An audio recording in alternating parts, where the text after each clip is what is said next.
Hey everybody, welcome back. Today we're going to be doing a product review for the Samsung Bespoke Refrigerator.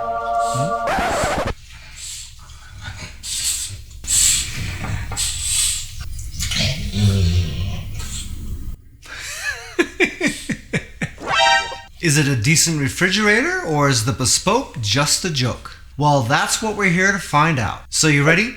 Let's get into this.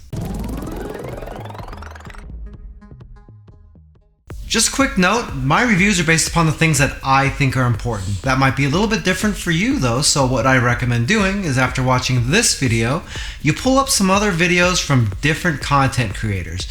That way you get a little bit wider range of concerns and opinions, and with that information you can make a much more informed buying decision. And that is the most important thing of all. This is the Samsung Bespoke Refrigerator. They make several different models of these, but this is the 3-door French door model. One of the main features with Bespoke series refrigerators like this is that these panels are all customizable. So when you get these, you can either buy what they have on hand in the store, like we did at Home Depot, which had all the white panels like this, or you can custom order it and get these panels done in all sorts of different colors. You can get these in standard depth or counter depth versions. This is the standard depth, so it does stick out from my countertop almost a foot. You can see that that does look a little bit weird right here since it sticks out so much, and it really does cut some space down between the end of the refrigerator and my island.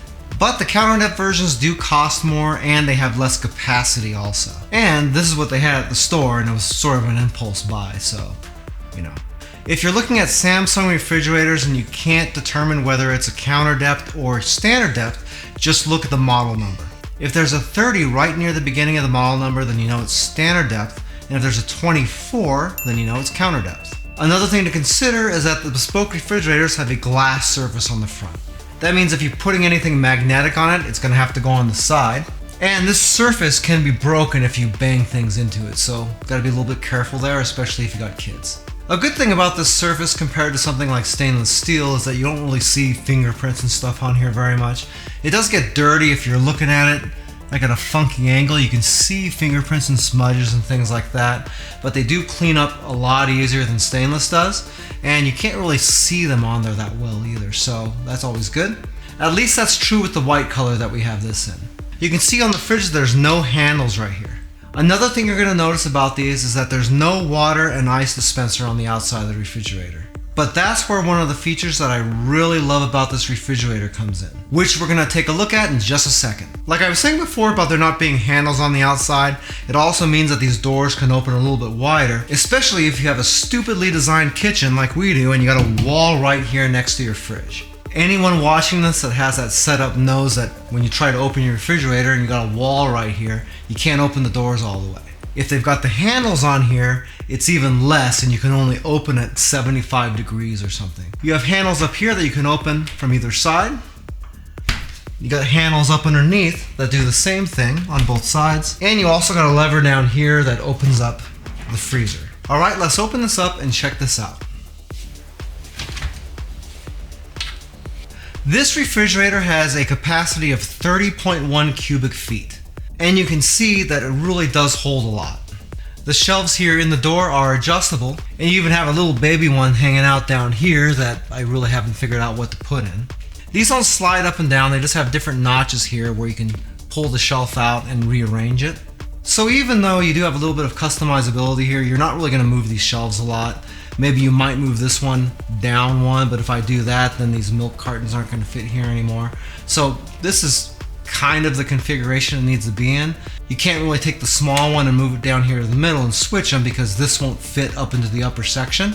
So having the adjustability, at least on the right side here, is really not that big a deal. You're pretty much going to set this up the way I have it, and that's probably going to be it.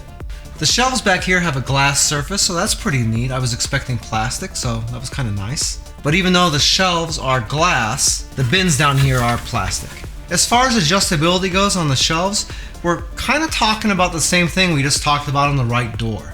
You've got this top shelf that's up here, and it's got a ledge built in for this shelf. But then one down, you have kind of an indentation here, like they thought about putting a shelf there and decided not to. And then there's another ledge down here that you can put a shelf on, and then the one right below it where the shelf currently sits. Obviously, you're probably not going to take this shelf up here and move it all the way down here, because if you do, there's almost no space in between here at all. And the bottom shelf here only has two different positions that it can be in. It can be right where I have it right now, or you can move it up to this other slat. That would mean that you'd have a little bit more space on this shelf here, but you'd also lose a little bit of space here. And I sort of like it this way because this big coffee creamer thing isn't going to fit in here if I move that up. Not really a big deal as far as I'm concerned, because this just happens to be the configuration I like. I like the small section right here where I can set some smaller things in and they don't get disturbed by other stuff, especially stuff like eggs. And I do like the amount of space that I have up here. On the right side of the middle shelf, this front section can retract to the back, so if you got extra large things, you can put them up front here and still have a little bit of space back behind. Like these yogurts here, I'd be able to move them back over here and it'd be out of the way. Same goes with this turkey breast. See? No problem. Moving to the other side, these two shelves just snap together here in the middle, so you can actually remove this side and leave this one in, or you can remove this side completely and leave this one in. A lot of times you don't have the option to take one half out and leave the other half in, or they only give you the option to remove one side and not the other. In this case, you can do either one. Down here you have the normal assortment of drawers plus a crisper right here, and the compartment with the water filter has its own separate cover. This was a little bit weird to me because if I wanted to remove this filter, you got to hold this up with one hand and then twist it out with the other. The thing is, you're probably not doing that very often, so, you know, whatever. Each one of these bins is pretty well sized. I mean, this is a 2-pound bag of broccoli right here, and it just, I mean, it looks tiny in this drawer. So that's always good, and all 4 of these drawers are about the same size, with the 2 drawers at the bottom being just a little bit bigger because you don't have to deal with the water filter. And you can see that's pretty darn big. These are sumo oranges, they're pretty large, and I mean, I can reach all the way back here. I'd say that's a good 20 inches deep. And that's a chime right there that you get if you leave the doors open, so that's pretty typical with any refrigerator, actually. Right here is all the information about the refrigerator. You've got the fridge temperature right there at 39, the freezer temperature at -6. Right here you can see that the autofill pitcher is turned on. We're getting to that. And right here you can see that the ice maker is turned on. This symbol right here is for the Wi-Fi, and you can see that it is connected to Wi-Fi, and we're going to be talking about that feature in a few minutes as well. Over here in the other door, we have our 2 shelves up top. Like all the other shelves, they're removable to clean, but these aren't really going to be customizable to move around or anything. They're pretty much going to have to go in those spots. And then down below, we got more storage here. Another one of those tiny little baby shelves down here. And then the thing that I think is the coolest thing about this refrigerator, and that's this right here. This is an auto-filling pitcher. This little pitcher holds 1,400 milliliters. It has a little basket up here, so if you want to infuse your water with something, you can do that. And this pitcher will always be full with filtered water every time you put it back in the fridge. Let's see how this works. All right, so let's say we want to refill our coffee reservoir. Let's fill that up with our pitcher. It's like this. Doesn't quite fill it up, but that's all right. Now all we gotta do is put this pitcher back in here and shut the door. 3 days later. After about a minute or so, we can open this back up again, and you can see that that thing is completely filled back up again for us. This is really awesome, and as far as I'm concerned, it's a lot better than having the water dispenser on the outside. You can fill cups a lot faster this way, and you don't make a mess on the outside of your fridge. And in my opinion, I think it's just a lot more handy. But you know what? Let me know what you think about that down in the comments. Is something like this a better idea to you, or do you still prefer having the water dispenser on the outside of your refrigerator? Now, Samsung does make a higher version of these bespoke refrigerators that instead of having the pitcher inside like this, you would just close the door and the outside of the door would flip open, and that's where the pitcher would come out. And in that case, it would also have a water dispenser next to it, so you can take your glass, stick it on there, dispense the water, and you still have the option to pull the pitcher as well. Those cost a few $100 more, but you know what? Maybe you get a little bit more bang for your buck that way. By the way, if this is your first time here and you want to learn some cool new recipes, get some great cooking tips and tricks and all sorts of other kitchen related things, then start now by subscribing to the channel and clicking the notification bell so you never miss a thing. Next, let's take a look at this freezer. This just slides open and you'll see a couple of differences right away. We have our upper tray here, and you can see this is our ice bin over here on this side. It comes with a little ice scoop, and if we slide this back, we can see that it's got two different types of ice already here for us. We've got normal cubed ice like this, and we also have sort of their version of crushed ice. It's not crushed, but it's just much smaller pieces like this. In fact, I'll show you both of them together here. Pretty big difference. Nice that you get two different kinds of ice. A couple of things with the ice tray. A lot of people complain that the ice just kind of fills in from the back and it leaves all of this spot in the front empty. Definitely when you first start making ice, then it's going to fill from the back, and as that piles up, the sensor's going to go off and it's going to quit making ice. What you end up having to do then is you got to take the scoop and move some of that ice to the front of the bins. That way it has more room to make ice in the back and it'll continue on. It's not like a regular ice maker that you might have in your door, where it's got that auger that pushes the ice forward. This doesn't do that, so you've got to kind of take a little bit of initiative and do it yourself. That could be a little bit of a bummer for you, that just sort of depends. My other problem with the ice maker is this. This is actually several pieces. You got your ice tray right here. You've got the entire shelf right here that slides in and out. You've got a plastic cover that goes over the top of the ice, which is what your scoop sits in. Right there, it's got the indentation for it. And then you have this other part on top that slides back and forth. You can see that when I open the door, it slides this back. But basically, there's just a plastic tab back here that pulls this. So you'll see that sometimes when I open the door, the lip will go right underneath that, and that happens. You'll see that it didn't catch the door and pull it back, so then you have to push it back. That's a little bit weird.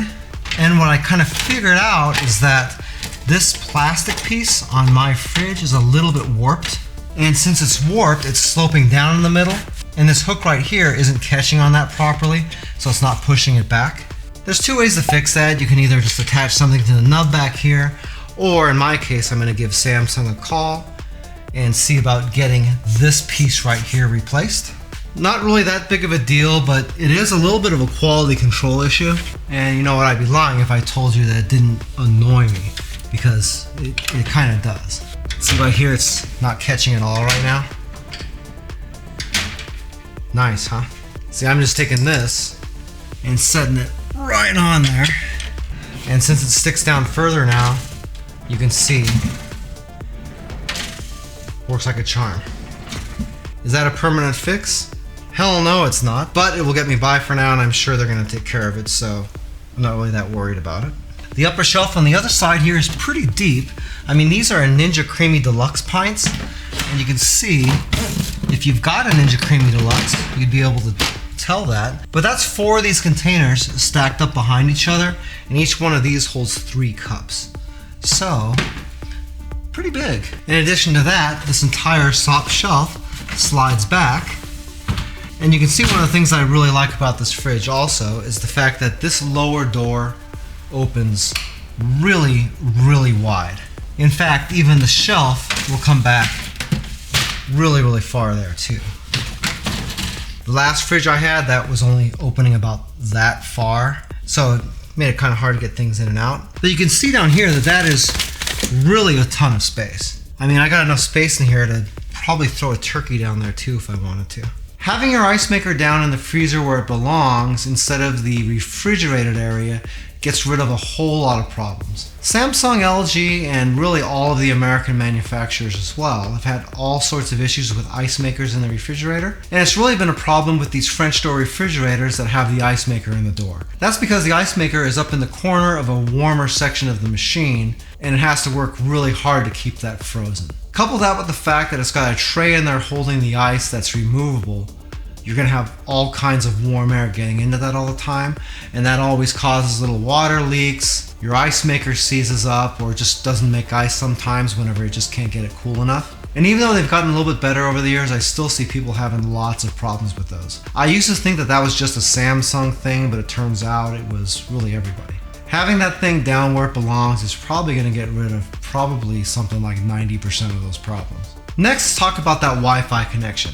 Let's say you leave your refrigerator door open and it's just cracked like that or something, and you walk away, or one of the kids leave it open or something like that. After it being open for a little while, the alarm is going to chime, but you can only hear it if you happen to be around. When the alarm goes off, it'll also notify me on my phone.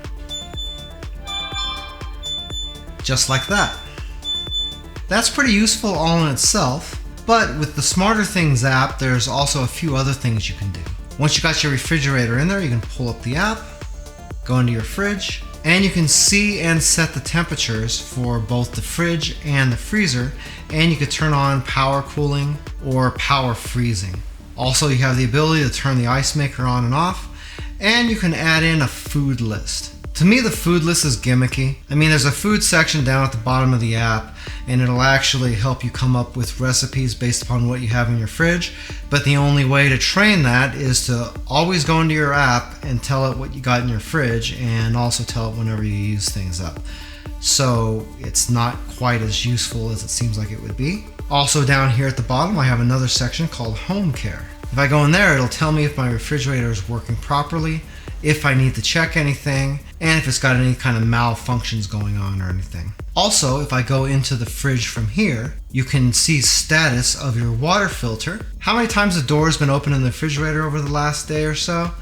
And that could be kind of interesting if you're trying to watch what you're putting into your body and you check and see how many times you're opening the damn thing up. I don't know. Maybe sort of a reality check, something like that. And also down here at the bottom, we've got Smart Reorder. I've got this linked to my Alexa and my Amazon account, so when my filter up here is ready for replacing, it will automatically order a replacement filter for me without me having to do anything. You can set it up to order it for you, or you can just let it notify you whenever it's time to replace it. One or the other, it just depends on what you want to do, but it is pretty convenient to have it take care of something like that for you as well. Also down here in the app is an energy section, which I'll pull up right now, and that will show you how much energy the refrigerator is using, along with estimates about how much money it's costing you to run it, how many kilowatts your fridge is using over a long period of time, and also daily usage as well. There are some eco features that you can turn on to help you save power, but I typically don't use those. But if you're the kind of person that wants to, they are there for you as well. Granted, I've only had this fridge here for a couple of weeks, so I can't really talk too much about reliability or anything like that. But so far, I've been pretty impressed with the aesthetics, the usable space, and not to mention, these things are priced pretty competitively. If you'd like a little bit more information about the Samsung Bespoke Refrigerator that I reviewed in this video, I do have an Amazon affiliate link to it down in the description. If you buy anything through those links, we do make small commissions, but it doesn't change the price that you pay 1 cent. If you like this video, you might like this video right here where we did a review of the Frigidaire air fry range. That thing is really cool, and if you're in the market for one, it might be worth checking out. Well, that's it for now. I hope to see you back again here really soon, and until that time, I'm Joe, and I hope you have a phenomenal day. Take it easy.